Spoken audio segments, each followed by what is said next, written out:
बिहार में बैठी सरकार दो स्वार्थी और अहंकारी लोगों के नेतृत्व में ये अपना जो महागठबंधन की जमात बनाए थे। बड़े भाई ने छोटे भाई को प्रधानमंत्री का सपना दिखाया और छोटे भाई ने बड़े भाई के पुत्र को मुख्यमंत्री का सपना दिखाया। तो बाहर भेज करके हम मुख्यमंत्री के कुर्सी पर बैठेंगे, वो सपना भी साकार होते दिखाई नहीं पड़ा और दोनों एक दूसरे को ठगने में लगे हैं। अब ये ठगबंधन लठबंधन में बदलने वाला है। नहीं ले रही है आरजेडी सरकार, ज्यादा दिन नहीं चलेगी, सरकार के लिए खतरा होगा। देखिए, बिहार के लिए ये बड़ा ही दुखद क्षण से गुजर रहा है।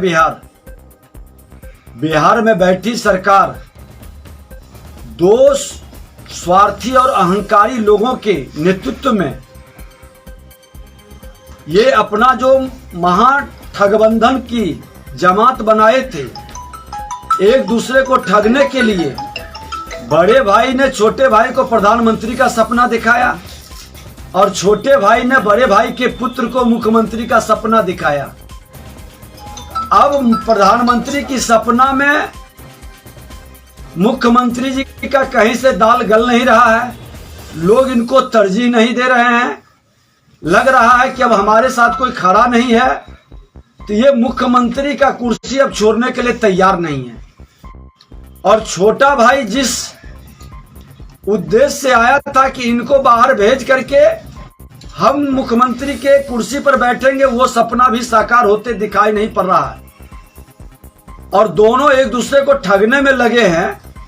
अब ये ठगबंधन लठबंधन में बदलने वाला है और ये लठबंधन की शुरुआत हो चुकी है। हमने पहले भी बताया कि 2023 ये लोग पार नहीं करेंगे। 2023 के अंदर ये लोग कह रहे थे कि क्या क्या बोलते हैं, अस्तित्व बचाने के लिए बोलते हैं।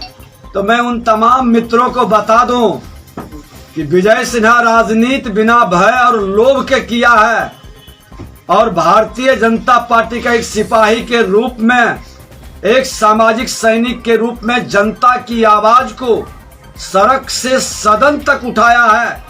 चाहे सत्ता के बाहर रहे हैं या सत्ता के अंदर रहे हैं, लेकिन आप लोग जो कर रहे हैं महागठबंधन की सरकार में, विधायिका को अपमानित कर रहे हैं, विधायिका को कमजोर कर रहे हैं। मुख्यमंत्री की यात्रा निकलती है, विधायक को बुलाते तक नहीं है, विधायक की बात नहीं सुनी जाती है, मंत्री की बात नहीं सुनी जाती है। आप विभाग की समीक्षा करते हैं, मंत्री को भी महत्व नहीं मिलता है। आरजेडी के कोटे के मंत्री का सारा पीएस को स्थापित कर दिए हैं उप मुख्यमंत्री और पीएस डायरेक्ट रिपोर्टिंग करता है। मंत्री का वैल्यू 0 वहां है और मुख्यमंत्री जी यहाँ सारे विभाग को अपने आप, सिर्फ उप मुख्यमंत्री के स्वास्थ्य विभाग की ये समीक्षा नहीं कर पाते।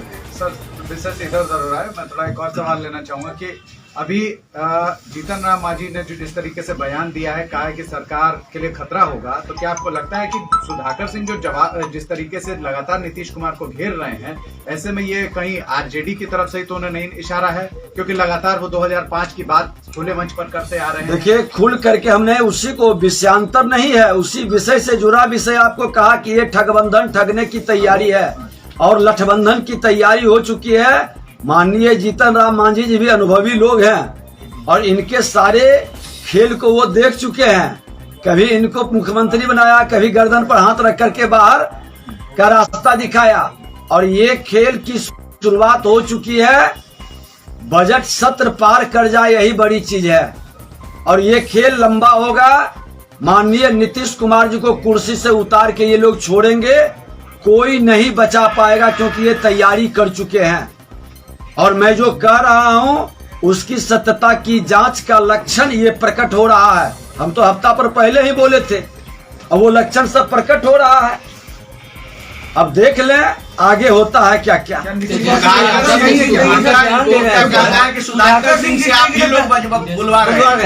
देखिए, भारतीय जनता पार्टी ये दोहरा चरित्र दोहरा खेल नहीं खेलता है।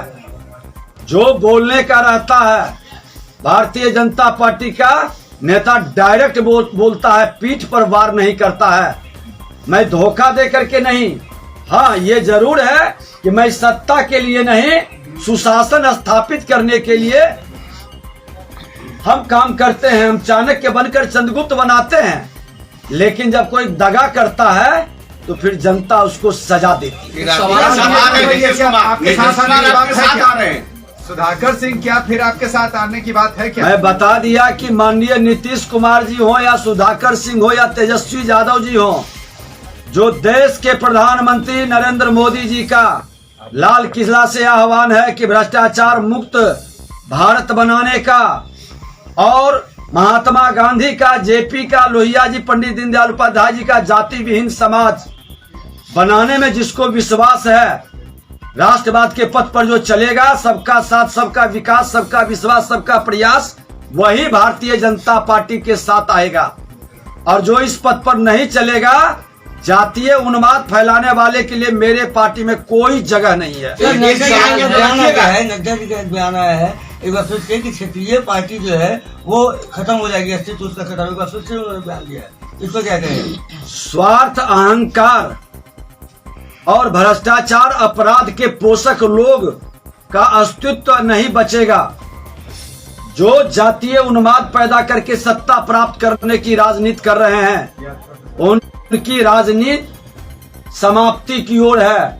बिहार की जनता और 2/3 नौजवान, अभी हम आ रहे थे, बीएसएससी के लोग, सारे बच्चे घेरे हुए थे। इस ठंड में पूरे बिहार से बच्चे आए हैं और मांग कर रहा है कि मेरा तीनों पाली की परीक्षा रद्द करो।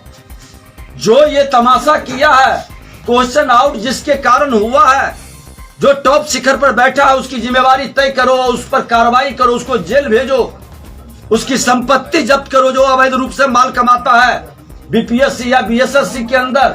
और सीबीआई से जांच कराने में सरकार क्यों भाग रही है? एक सवाल, बच्चों को हमारे सामने से ही तो गुजरा, सब हमको घेरे हुए था। हमने कहा कि नहीं, ये बच्चे का मांग क्या है? 9 लाख से ऊपर बच्चे ने फॉर्म भरा, एक पाली में 3 लाख बैठा, 3 लाख का आपने रद्द कर दिया। और 6 लाख का परीक्षा रद्द करने में आपको क्या तकलीफ है? क्योंकि आपने पैसे की उगाही जिससे की है, डर उसका लग रहा है। आपके भ्रष्ट लोग को बचाने का खेल है। सभी पाली की परीक्षा रद्द होनी चाहिए और सीबीआई से जांच कराइए। और जो संस्था में बैठा हुआ बीएसएससी में है या बीपीएससी के अंदर है, हटाइए उसको और उसकी संपत्ति की जांच करिए, स्पीडी ट्रायल चला करके इस पर एक्शन हो। अरे हद तो तब हो गई कि बीपीएससी के सचिव को हटाने के लिए हम 4 बार सदन से सड़क तक मांग करते रहे, तो उसको हटा करके आपने लखीसराय का डीएम बना दिया। जो भ्रष्टाचारी है उसको आप फील्ड में देते हैं, डीएम बनाकर पुरस्कृत करते हैं, और जो ईमानदार अच्छे लोग हैं उसको सेंटिंग पोस्ट पर बैठाते हैं। आपकी मंशा साफ नहीं है मुख्यमंत्री जी। भ्रष्टाचार और अपराध को रोकने का जीरो टॉलरेंस आपकी थोथली दलील है। और इन बच्चों की परीक्षा आप नहीं रद्द करेंगे, सीबीआई से जांच नहीं कराएंगे और भ्रष्ट पदाधिकारी पर कार्रवाई नहीं करेंगे, तो ये आंदोलन पूरे बिहार का आंदोलन, बिहार की जनता का आंदोलन बन जाएगा। क्या वजह है कि सारे पेपर लीक हो जाते हैं बिहार में? बिहार बदनाम हो जाता है इसमें, सारे इंपॉर्टेंट पेपर लीक। जब तक भ्रष्ट लोगों को, हस्तिनापुर के गुलामों को बैठाएंगे आयोग के अंदर, हस्तिनापुर के गुलाम जब तक बैठेंगे, कर्मचारी से लेकर पदाधिकारी तक, ये खेल होते रहेगा।